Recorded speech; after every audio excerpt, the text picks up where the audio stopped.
Assalamualaikum warahmatullahi wabarakatuh. Innal hamdalillah nahmaduhu wa nasta'inuhu wa nastaghfiruh wa na'udzu billahi min shururi anfusina was sayyiati a'malina may yahdihillahu fala mudhillalah wa may yudlil fala hadiyalah. Asyhadu an la ilaha illallah wahdahu la syarikalah wa asyhadu anna Muhammadan abduhu wa rasuluh. Ya ayyuhalladzina amanu taqullaha haqqa tuqatih wa la tamutunna illa wa antum muslimun. Amma ba'd, ikhwati fiddin rahimani wa rahimakumullah. Kita memuji dan juga bersyukur kepada Allah Subhanahu wa taala atas segala nikmat dan karunia-Nya yang senantiasa Allah anugerahkan untuk kita semuanya.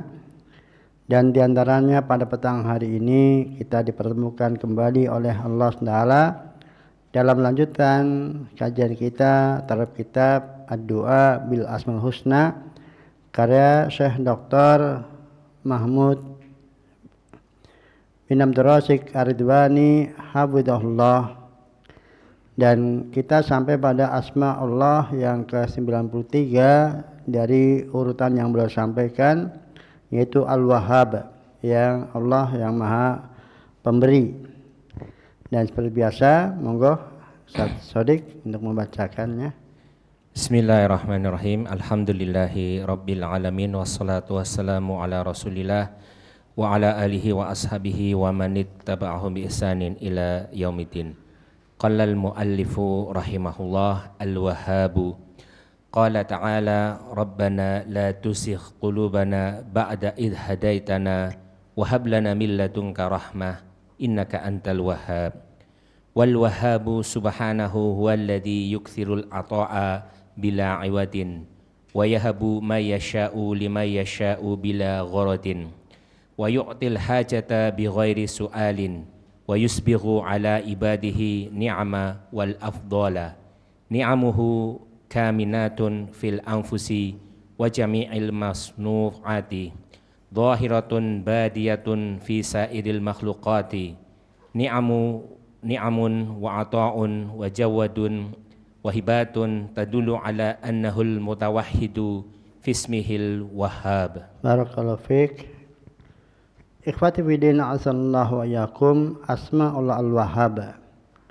Pertama, beliau mu'alif hafizallah bawakan dalilnya, yaitu dalam surat Ali Imran ayat 8. Ini salah satu dari 3 ayat-ayat Al-Quran yang menyebutkan asma Allah Al-Wahhab, di mana Allah berfirman tentang doa sebagian hambanya, wahai Rabb kami, jangan kau sesatkan hati-hati kami setelah engkau anugerahkan kepada kami hidayah dari sisimu sebagai rahmah, bentuk kasih sayang darimu. Sesungguhnya engkau lah zat yang maha pemberi. Lalu beliau sampaikan, dan syaitnya jelas, yaitu pada innaka antal wahhab, memenuhi seluruh kaidah untuk penetapan bahwasanya Al-Wahhab ismun min asma'il husna lillahi azza wajal. Lalu beliau jelaskan tentang makna dari Al-Wahhab, bahwa Al-Wahhab yang maha memberi, Allah SWT dia yang banyak memberi tanpa ganti, tanpa ada tuntutan untuk menggantinya, dan tidak mungkin tergantikan, tidak mungkin untuk bisa menggantinya, membalasnya. Sesuai dengan wazannya, wazan fa'al, menunjukkan mubalaghah, maka banyak memberi. maka dia memberi apa saja yang dia kehendaki dan kepada siapa yang dia kehendaki, dengan tanpa adanya keinginan dari Allah Ta'ala untuk kemudian itu mendapatkan balasan, mendapatkan ganti. Maka Allah Ta'ala memberikan kebutuhan para hamba tanpa diminta dan mencurahkan berbagai macam kenikmatan dan karunia Allah Ta'ala kepada para hambanya. Dan nikmat-nikmat Allah Ta'ala ya tersimpan di dalam jiwa dan juga di dalam seluruh makhluk-makhluknya, ciptaannya. Amat sangat tampak ya dalam seluruh dan juga yang nampak jelas di seluruh ciptaan-ciptaan Allah Ta'ala. Berbagai macam kenikmatan, pemberian, kedermawanan, anugerah yang datang dari Allah Ta'ala tersebut itu menunjukkan bahwa dialah Allah yang Maha Esa, Maha Tunggal di dalam asma-Nya Al-Wahhab. Jadi Al-Wahhab tidaklah memiliki nama tersebut kecuali Allah Ta'ala, karena pemberiannya sangat luas, sangat banyak dan diterima oleh siapa saja. Jadi mereka yang dikehendaki oleh Allah Ta'ala untuk mendapatkan anugerah pemberian dari Allah Ta'ala yang memberikan kemanfaatan bagi mereka, baik untuk kehidupan dunia mereka maupun untuk kehidupan akhirat mereka. Lalu beliau sampaikan, hafizahullah, monggo. Wallahu jalla sya'nuhu yahabul ata'a fid dunya ala sabilil ibtila'i wa yahabul ata'a fil akhirati ala sabilil ajri wal jazai. Fa'ata'uhu fid dunya mu'allikun Fa'ata'uhu fid dunya mu'allaqun bimasyiatihi wabtila'uhu linnas bihikmatihi liyata'allaqul abdu birabbihi inda talabi warroja'i yas'adu bitauhidi wa imanihi baina du'ai wal qada'i. Hadha a'zamu fadlin wa akbaru hibbatin wa ata'in idza waffaqallahu abdahu liidraki haqiqatil ibtila'i. Barakallahu fiik. Ikhwati bin rahimani wa rahmatullah. Lalu beliau tambahkan penjelasan atas makna Allah Al-Wahhab, bahwa Allah Ta'ala yang maha tinggi kedudukannya menganugerahkan dari memberikan berbagai macam pemberian di dunia ini adalah sebagai bentuk ujian bagi para hamba, mana yang bersyukur, mana yang kufur. Sementara Allah memberikan pemberian di akhirat itu adalah sebagai balasan, sebagai pahala bagi para hambanya.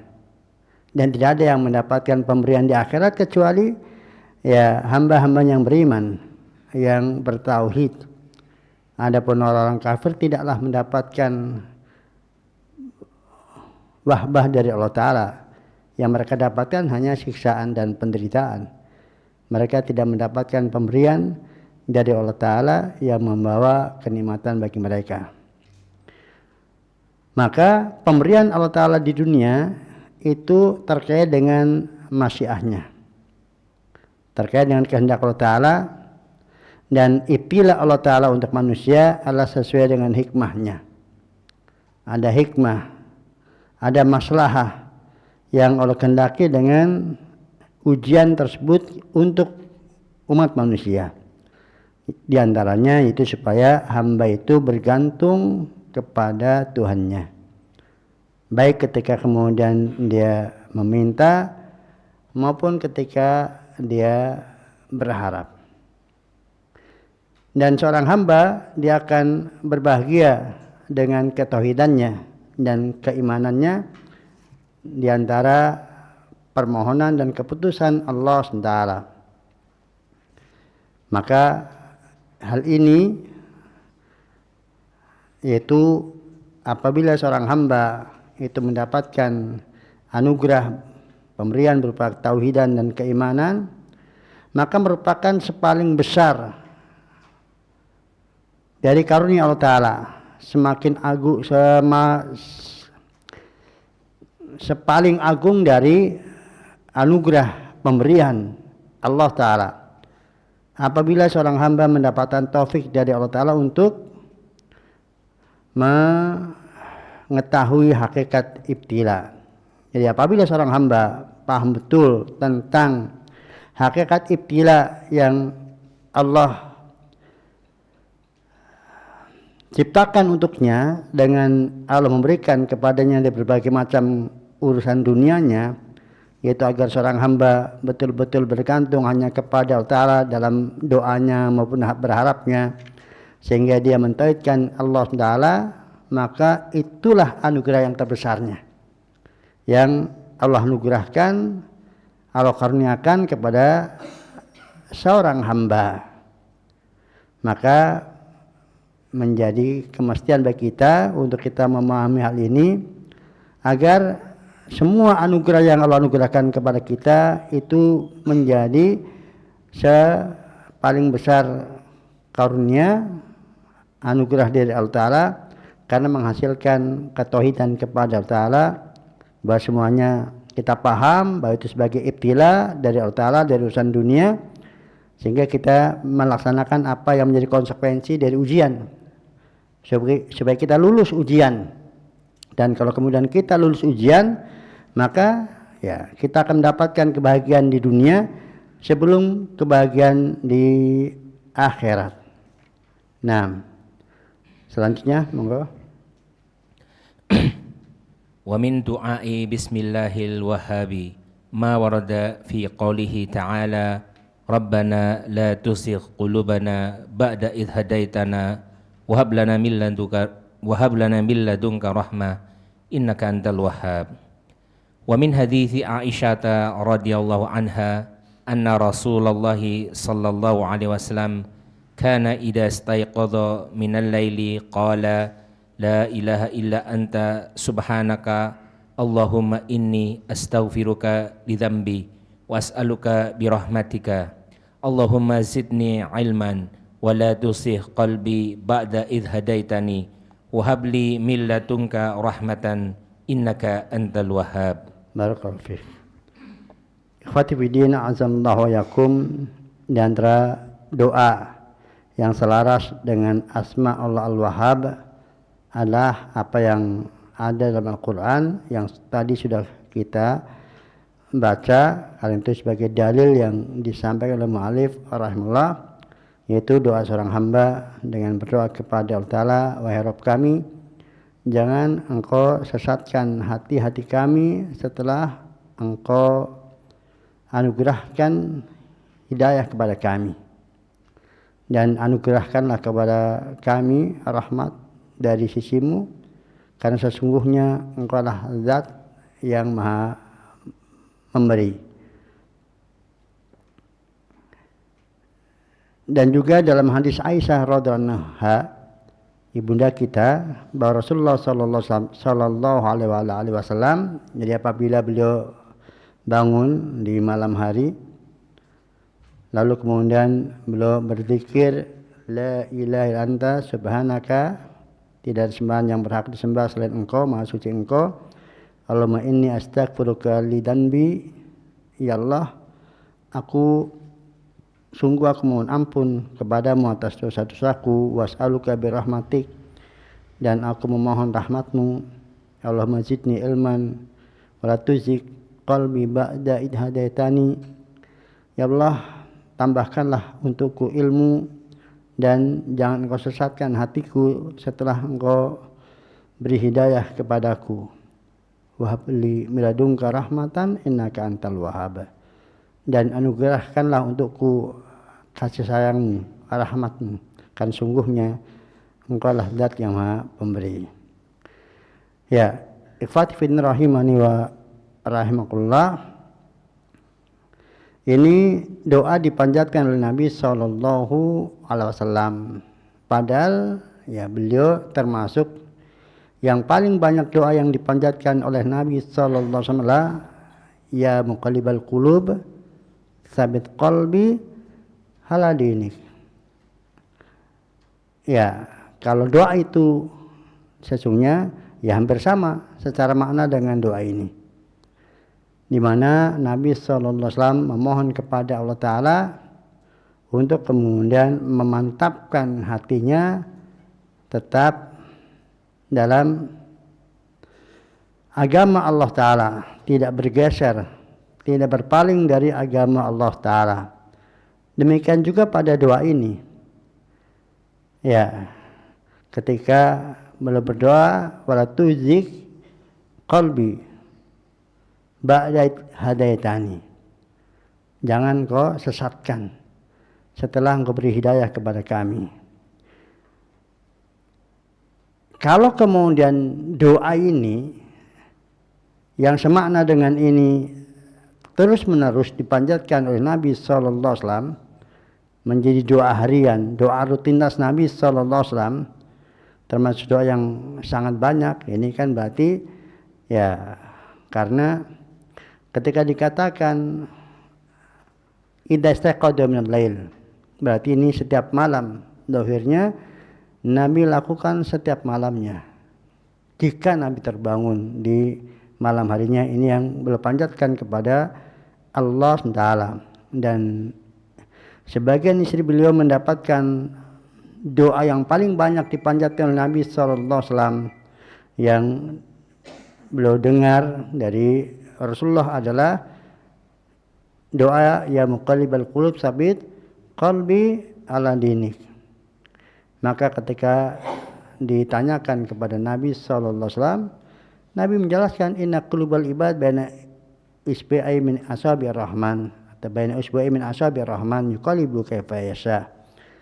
Belum menyampaikan alasannya karena hati para hamba lah di antara dua jemari dari jemari-jemari Allah Taala, di mana dia akan membolak-balikan sesuai dengan yang dia kehendaki. Maka tidak boleh seorang pun di antara kita merasa aman dari ketergelinciran, merasa aman dari kesesatan setelah hidayah.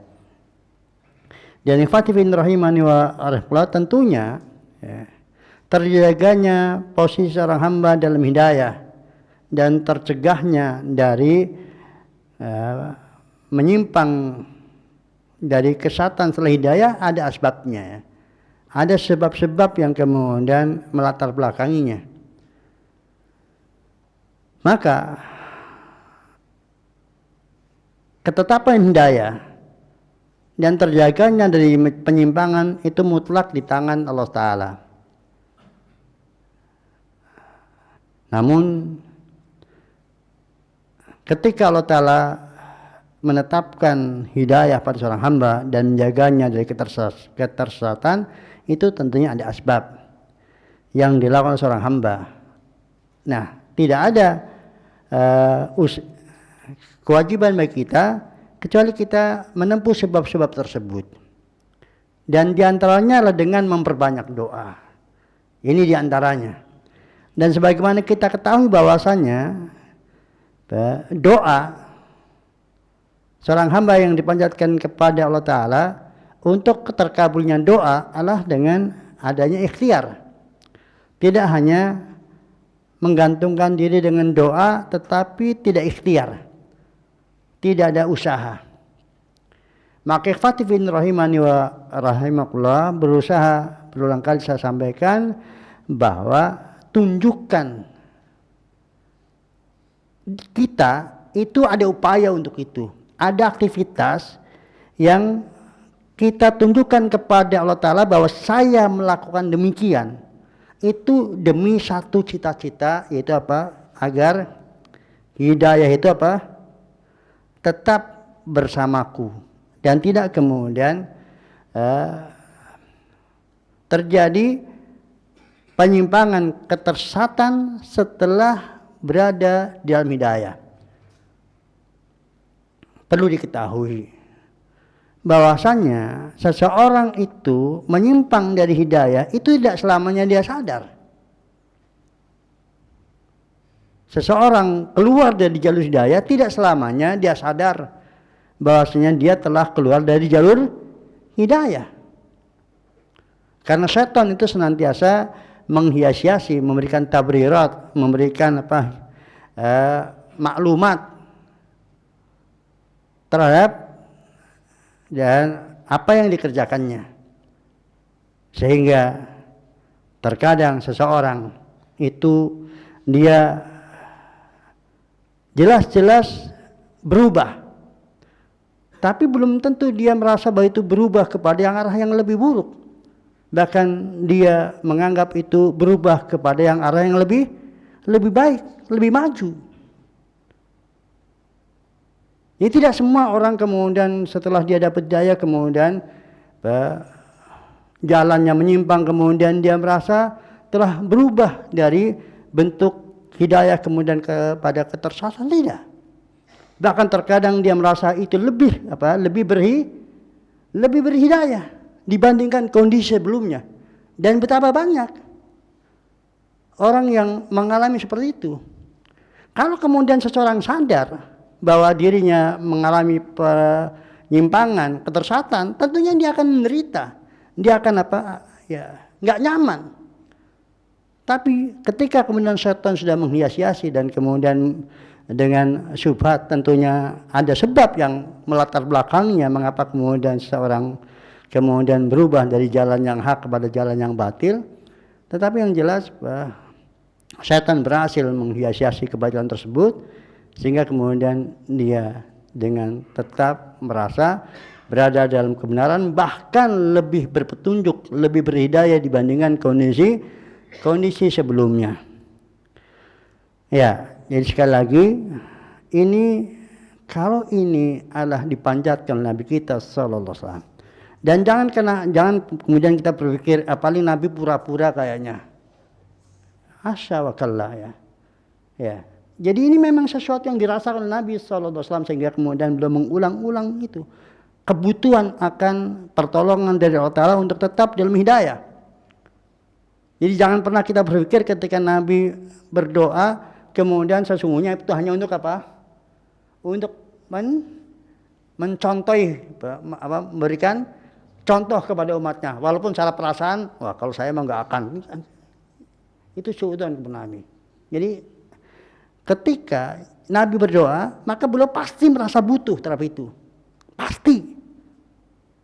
Maka ketika itu yang paling sering diucapkan oleh Nabi sallallahu alaihi wasallam, maka berarti itu pula yang paling Nabi butuhkan dari Allah Ta'ala, yaitu keberlanjutan, keistiqomahan dalam hidayah dan terjaganya dari penyimpangan. Ya, sebagaimana Nabi kita Ibrahim alaihissalam itu pun ya, dengan keimanan yang sedemikian rupa dan pengingkaran yang sedemikian rupa terhadap praktek kesyirikan, tapi beliau tidak pernah merasa aman, sehingga beliau berdoa waj'alni wa baniya na'budal asnam rabbi jal hadzal balada amina waj'alni wa baniya na'budal asnam rabbi innahunna adlanna katsiran minan nas. Jadi beliau berdoa kepada Allah Ta'ala setelah memohon kedamaian, ketenteraman bagi negeri Mekah yang baru saja beliau tinggali. Beliau mau membangun masyarakat yang bertauhid, jauh dari kesyirikan. Lalu beliau berdoa kepada Allah Ta'ala agar menjauhkan diri beliau dan juga anak cucunya dari penyembahan kepada berhala. Penyembahan kepada berhala, tidak tanggung-tanggung, penyembahan kepada berhala. Karena sonam adalah berhala yang paling nampak. Itu pun Nabi Ibrahim berdoa kepada Allah Ta'ala agar dijauhkan dari menyembah berhala. Dan belum menyampaikan di antara alasannya karena kebanyakan manusia atau banyak manusia terjerumus ke dalamnya. Jadi menjadi penyembah berhala. Sehingga beliau khawatir akan nasib dirinya dan anak cucunya akan menjadi penyembah berhala. Itu Ibrahim. Maka kata ulama salaf Ibrahim At-Taimi belum sampaikan, "Faman ya'manu bala ba'da Ibrahim." Lalu siapa yang merasa aman dari bala, dari bencana syirik setelah Ibrahim saja tidak merasa aman? Nabi Ibrahim saja tidak pernah merasa aman. Dan sekali lagi, ketika beliau berdoa dan itu difirmankan oleh Allah Ta'ala, qala Ibrahim, dan ingatlah ketika Ibrahim berdoa, menunjukkan kita diperintahkan oleh Allah Ta'ala untuk mengingat peristiwa tersebut, pelajaran sangat berharga yang dicontohkan Ibrahim alaihissalam untuk kita semuanya. Sekali beliau aja tidak merasa aman dari terjerumus ke dalam kesyirikan yang artinya meninggalkan dinul Islam. Ya, dari din tauhid beralih kepada dinul kufri, dinul syirik. Itu Ibrahim alaihissalam. Jadi persis kayak Nabi kita Muhammad sallallahu alaihi wasallam untuk meminta agar tetapkan hatinya dalam agama dan memohon supaya jangan digelincirkan, disesatkan hatinya setelah mendapatkan hidayah dari Allah Subhanahu wa taala. Nah, tafadhol. Wa min athari tauhidil muslimi lillahi fismihil al-wahhabi ittisafuhu bil karami wal ata'i wal judi was sakha'i.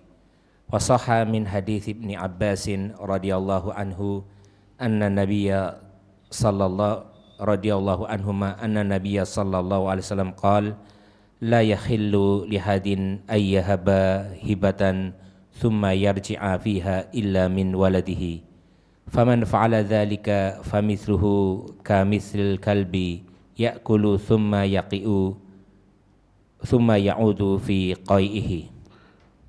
Wa min atharil terus. Boleh, lanjut.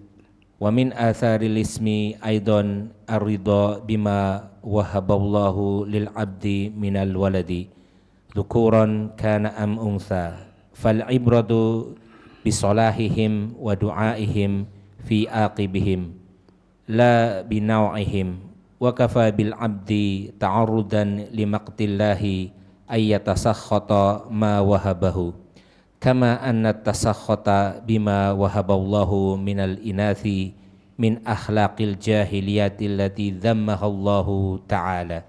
Barakallahu fiik. Ikhwati bin rahimani wa rahmatullah. Lalu mu'alif hafizahullah sampaikan apa di antara pengaruh asma Allah Al-Wahhab kepada pribadi seorang muslim sebagai wujud dia mentauhidkan Allah Ta'ala terkait dengan asma Allah Al-Wahhab, yaitu dia akan memiliki sifat karam, sifat pemurah, banyak memberi, dermawan. Sebagaimana ada hadis sahih dari Ibnu Abbas radhiyallahu anhu bahwa Nabi sallallahu alaihi wasallam beliau bersabda, tidak halal bagi seseorang di mana dia telah memberi suatu pemberian lalu kemudian dia meminta kembali apa yang sudah diberikan kecuali pemberian yang dia berikan kepada anaknya, maka dia halal untuk kemudian meminta kembali dari anaknya. Maka barang siapa yang melakukan demikian, yaitu dia memberi kepada seseorang yang bukan anaknya lalu kemudian dia minta kembali apa yang sudah diberikan, perumpamaan dia itu seperti anjing yang makan kemudian dia muntahkan makanannya yang sudah dimakan, setelah itu kemudian dimakan kembali muntahannya, waliyadzubillah. Ya, nah ini pelajaran yang bisa dipetik atau faedah konsekuensi ubudiyah dari seorang hamba yang beriman kepada asma al-Wahhab. Kembali diulangi pelajaran-pelajaran sebelumnya bahwa di antara sifat-sifat Allah adalah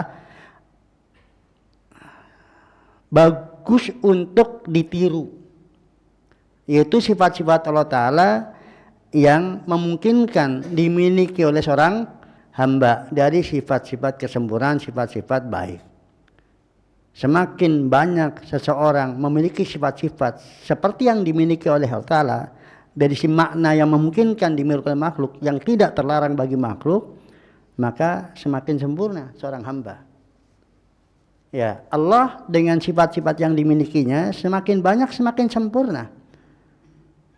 Maka apabila hamba memiliki sifat-sifat yang makna dasarnya itu memungkinkan dimiliki oleh seorang hamba dan menjadi kebaikan baginya, maka semakin banyak hamba memiliki karakter tersebut, maka semakin sempurna, semakin baik. Maka Allah Al-Wahhab, maka sebaiknya kita pun menjadi pribadi yang mudah memberi, yang murah, yang dermawan, yang tidak pelit. Kemudian terkait dengan pemberiannya. Jadi sesuatu yang diberikan yang dimaksudkan adalah yang sudah diberi, ya, yang sudah diterimakan. Adapun yang dijanjikan tidak mengapa seseorang menarik kembali sebelum diberikan. Jadi sebelum diberikan, jadi misalnya insya Allah belok saya kasih, belum diterima, nggak jadi, tidak mengapa dan maksudnya tidak termasuk yang ini. Dan para ulama membahas misalnya dalam dunia poligami kan. Ketika seorang istri menghadiahkan malam-malamnya untuk madunya gitu. Ya. Pokoknya bulan depan silahkan jatah saya untuk Anda semuanya. Nah, baru diambil seminggu dia pikir-pikir, wah, ternyata nggak nyaman juga ya. Maka nggak jadi. Nah, dia nggak boleh menarik yang sudah diambil seminggu tadi, tapi dia boleh apa? Mengambil yang sisanya, yang belum terpakai itu boleh diambil. Maka kalau seorang mensyaratkan, ya kadang begitu, mau dinikahi, ya nggak apa-apa nanti saya cuma 2 malam aja. Untuk yang pertama yang 5 malam, ya setelah jadi. Enggak, saya tetap itu hak dia, ya, dan wajib dipenuhi. Kalau kemudian dia enggak jadi setelah jadi istrinya dia tetap nuntut, yang jatahnya tetap harus dibagi rata. Enggak, ya, itu hak dia karena belum diterimakan. Yang enggak boleh itu yang sudah diterimakan kemudian ditarik lagi, artinya dihitung. Kemarin dipakai seminggu jatah saya, harus dibayar balik seminggu, ngutang kamu. Nah, itu nggak boleh karena kan hibah, pemberian. Ya. Kemudian juga, dan ini juga perumpamaan yang sama oleh Nabi Sallallahu Alaihi Wasallam seperti seekor anjing. Perlu diketahui bahwa ketika seorang hamba diserupakan aktivitasnya dengan hewan, maka itu hal yang buruk. Maka tidak sepantasnya seseorang itu berkostum hewan apapun, walaupun badut, karena Allah sudah ciptakan manusia dengan sebagus-bagus penciptaan. Tidak halal baginya untuk kemudian bersandiwara, kemudian berperan sebagai hewan. Selanjutnya, dan di antara pengaruh asma Allah Ta'ala, Al-Wahhab juga beliau sampaikan hendaknya seorang itu ridho kepada pemberian Allah Ta'ala kepada seorang hamba, di antaranya terkait dengan anak. Sama saja apakah laki-laki atau perempuan, karena nilai itu pada kesolehan mereka dan doa mereka setelah meninggalnya orang tuanya, bukan jenis kelaminnya.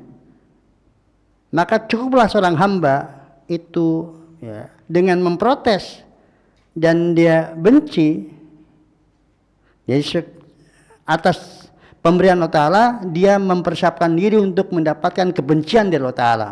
Jadi barang siapa yang dia benci, marah atas pemberian Allah Ta'ala, dia nggak suka dikasih anak perempuan, kemudian dia marah dalam batinnya, maka dengan itu dia berarti dia telah mempersiapkan diri atau kemudian menyediakan dirinya untuk mendapatkan kebencian dari Allah Ta'ala.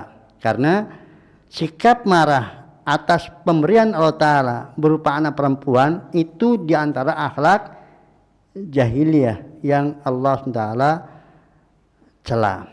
Maka ikhwati bini rahimani wa rahmatullah, ya seseorang yang dia dianugerahi anak perempuan nomor satu perempuan, dua perempuan, tiga perempuan, empat perempuan, lima perempuan juga, ya begitu ya. Yang kelimanya dia kalau mungkin marah saya ya kecewa berat ketika kemudian anak kelimanya perempuan, dia menanti sejak anak pertama loh, nah laki baru ternyata perempuan terus, ya padahal dia tidak mengetahui mana yang terbaik padanya. Dan kalau hitung-hitungan secara pengelolaan dan pengurusan, itu lebih mudah ngurus anak perempuan untuk kita ya. Karena apa? Dia batas kita ngurusnya sampai dia nikah gitu. Dan dia dipondokkan, selesai mondok terus nikah. Jadi sudah selamat sampai nikah ya. Kemudian dicarikan suami yang beres. Nah, anak laki-laki itu melayang ke sana kemari, jadi itu lebih sulit pengurusannya secara tinjauan manusia. Tapi semuanya dengan pertolongan Allah Ta'ala. Ya, pengalaman pribadi, ya, walaupun namanya semua orang ingin punya anak laki-laki, tapi Allah karuniakan kepada saya 5 anak pertama perempuan semua. Dan saya tidak pernah berdoa satu kali pun untuk minta anak laki-laki. Tidak pernah terucap dari lisan saya, ya Allah anugerahkan kepada saya anak laki-laki. Bahkan sampai sekarang pun, ya, walaupun saya masih ada kemungkinan untuk kemudian menambah anak, itu saya tidak pernah. Ya, saya terus terang serahkan kepada Allah Ta'ala, Allah yang maha mengetahui apa yang terbaik. Walaupun bisa saja kan berdoa anak laki-laki yang soleh, bisa saja. Tetapi ya, lebih mending serahkan kepada Allah sepenuhnya, mana yang Allah anugerahkan, maka kita husnudzon kepada Allah Ta'ala. Jadi beliau sampaikan yang terpenting adalah kesolehan tersebut, dan nantinya mereka mendoakan untuk orang tuanya, bukan jenis kelaminnya.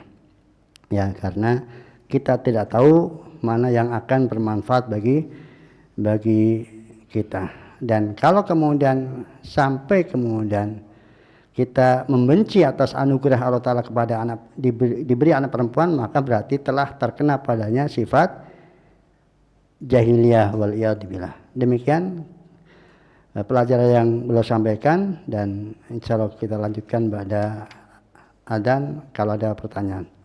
Tafadholu.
Tapi di sesi kedua silakan bagi para jamaah yang ingin bertanya seputar materi di malam hari ini atau di materi-materi sebelumnya. Tafadhol. Silakan Mas Rizky. Waalaikumsalam.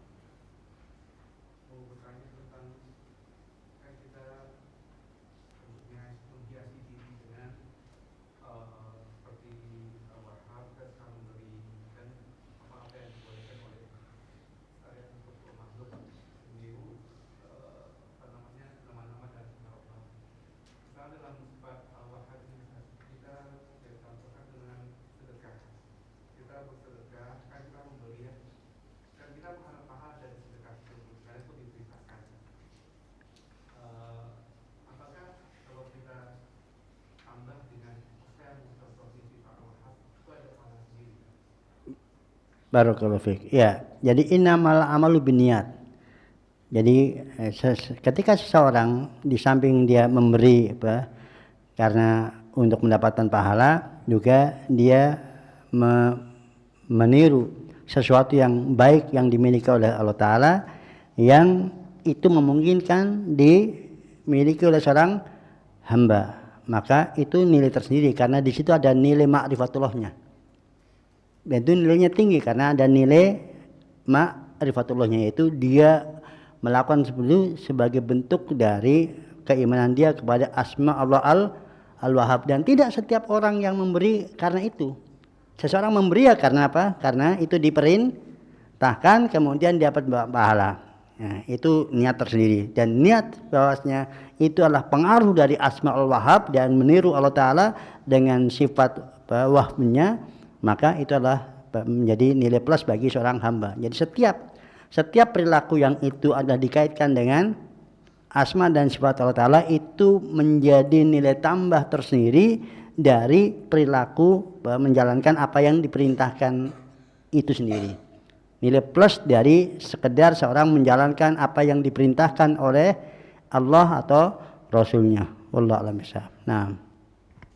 Tapi saya izin bertanya, Ustaz. Bismillahirrahmanirrahim. Assalamualaikum warahmatullahi wabarakatuh. Izin bertanya, Ustaz. Yang pertama terkait dengan doa-doa Rasulullah SAW yang berkaitan dengan permintaan hidayah. Apakah permintaan hidayah di sini menyakup dua hidayah, yaitu hidayatul irsyad wal bayan? Kemudian yang kedua, pertanyaannya adalah apakah hidayah yang diterima seseorang juga itu bertingkat-tingkat sebagaimana keimanan yang didapatkan oleh seorang hamba juga bertingkat-tingkat? Barakallahu fikum Ustaz. Wa fikum barakallah. Ya, ikhwati min rahimani wa arhakullah. Hidayah yang diajukan seorang hamba kepada Allah Ta'ala itu mencakup dua ya. Hidayah irsyad wal bayan dan hidayah taufik wal ilham. Itu mencakup dua.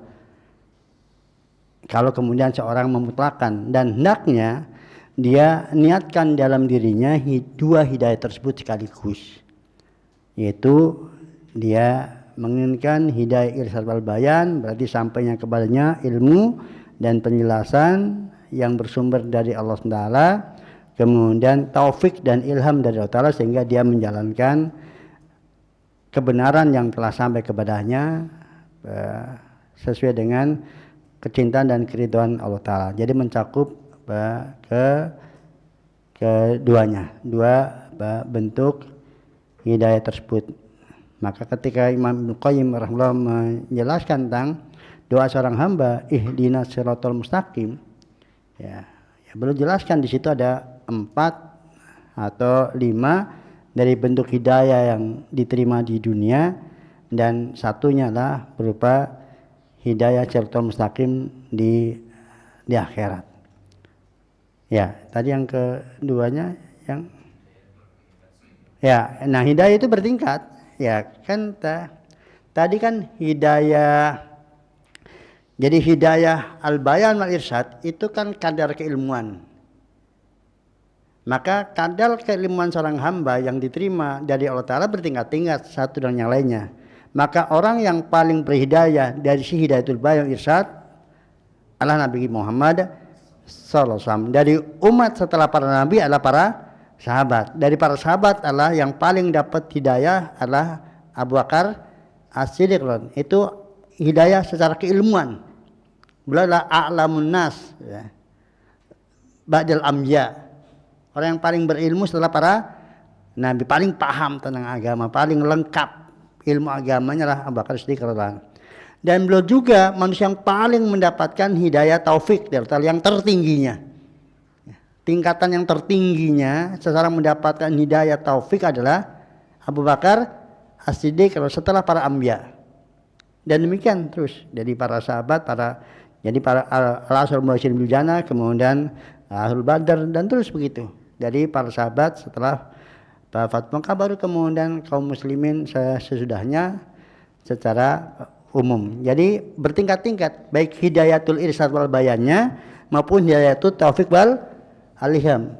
Ya, maka yang paling bertakwa adalah mereka yang paling tinggi kadar hidayahnya. Nah, jadi sebagaimana pemberian dunia yang Allah anugerahkan kepada seorang hamba bertingkat-tingkat kan, tingkat yang dimiliki dari sisi kesehatan, ada yang masya Allah, ada yang ya asal-asalan, bahkan ada yang sakit-sakit. Dari sisi kemudian hartanya, dari sisi anaknya, dari sisi istrinya, dari sisi itu beda-beda. Jadi nah, senikmat-nikmat orang itu yang difulkan oleh Allah Ta'ala yang terbanyak pemberiannya dari sisi yang manfaatnya untuk akhirat. Di dunia berupa ilmu yang bermanfaat, ya, kemudian hidayah keimanan, tingkat keimanan yang paling tinggi itu murni pemberian dari Allah Ta'ala, anugerah dari Allah Ta'ala kepada, jadi apanya sesuai dengan kehendak Allah Ta'ala, siapa yang diberi sesuai dengan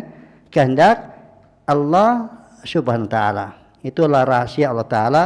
Maka berbahagialah orang itu yang kemudian dia dianugerahi hidayah berupa baik ilmu yang nafi, irsyad wal bayan, maupun hidayah taufik wal ilham. Barakallahu fiik. Nah, silakan Pak Abu Khalis.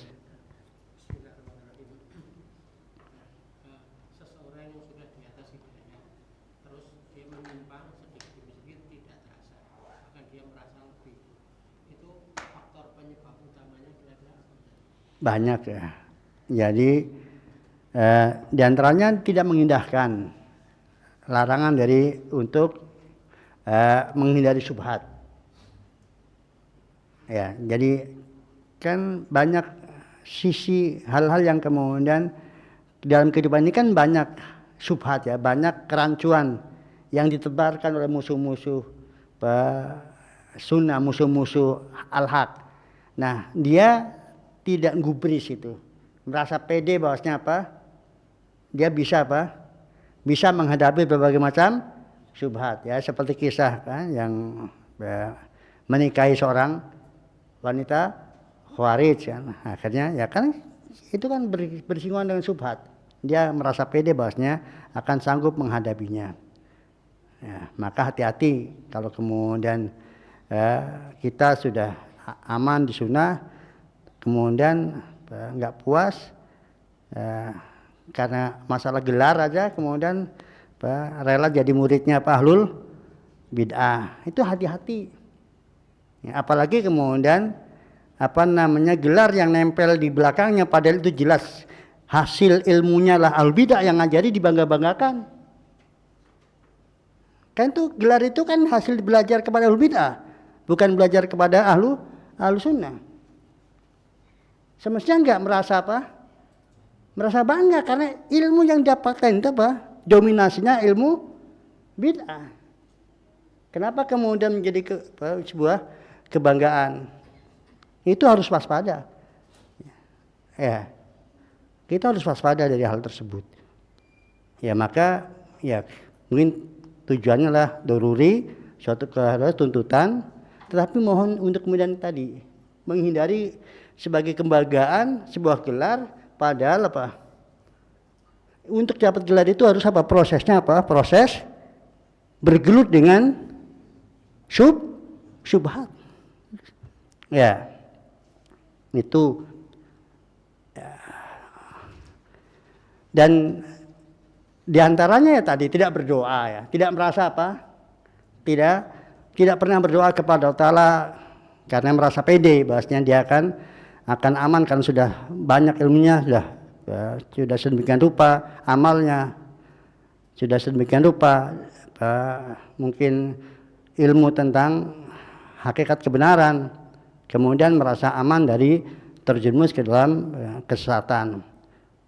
Terus dosa-dosa yang dibiarkan, dosa-dosa yang dibiarkan yang tidak ditaubati, karena setiap dosa itu adalah baridul syirik, jadi dia adalah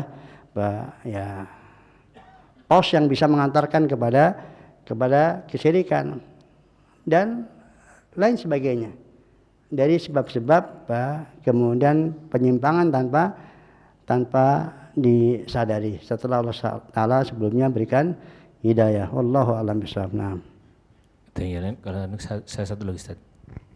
Mungkin terkait dengan mahalnya hidayah Ustaz ya. Sebagaimana Allah Subhanahu wa taala berfirman, innaka la tahdi man ahbabta walakinnallaha yahdi may yasha. Mungkin Ustaz bisa memberikan nasihat kepada kami yang ada di sini bagaimana uslub atau cara menjaga hidayah yang telah Allah karuniakan kepada kita di samping tadi berdoa kepada Allah Subhanahu wa taala. Ustaz, mungkin yang terakhir Ustaz, barakallahu fikum. Barakallahu fikum. Ikhwafin rahimani wa rahmatullah. Ya, di samping berdoa yang paling pokok di samping berdoa itu sendiri apa? Tidak boleh merasa aman. Itu harus tuh.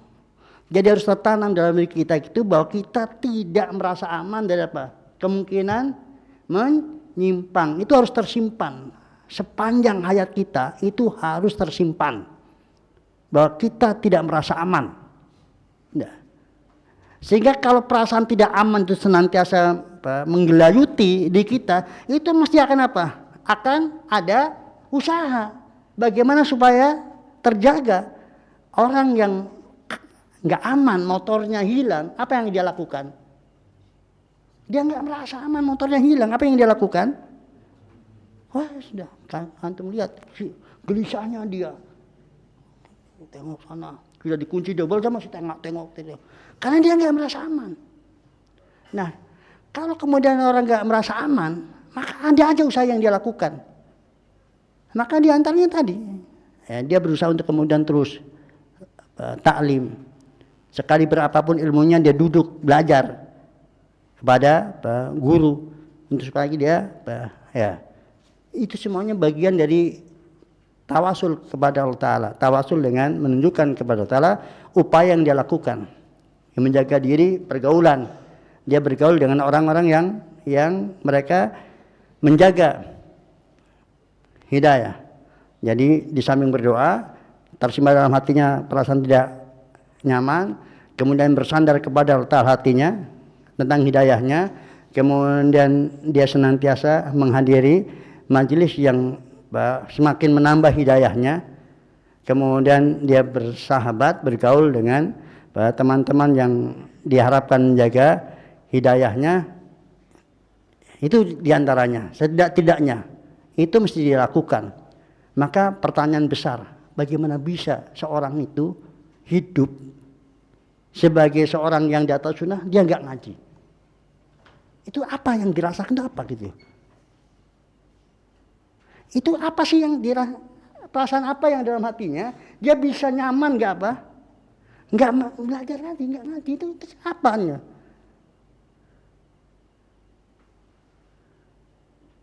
Itu sangat mengherankan. Dalam posisi di atas sunnah dia sudah berjalan bersunnah, kemudian nggak ada ketertarikan, kemudian itu apa sebenarnya yang tersimpan dalam hatinya? Perasaan apa gitu? Sebab kalau ada perasaan nggak nyaman, nggak merasa apa, nggak aman, itu nggak bisa dia. Nggak bisa untuk kemudian tidak ngaji, tidak belajar. Kalau apa, merasa nggak aman, akan adanya penyimpangan. Wallahu a'lam bishawab. Demikian ikhwafin rahimani wa rahmatullah. Subhanaka wa bihamdika asyhadu an la ilaha illa anta astaghfiruka wa atubu ilaik. Assalamualaikum warahmatullahi wabarakatuh. Waalaikumsalam warahmatullahi wabarakatuh.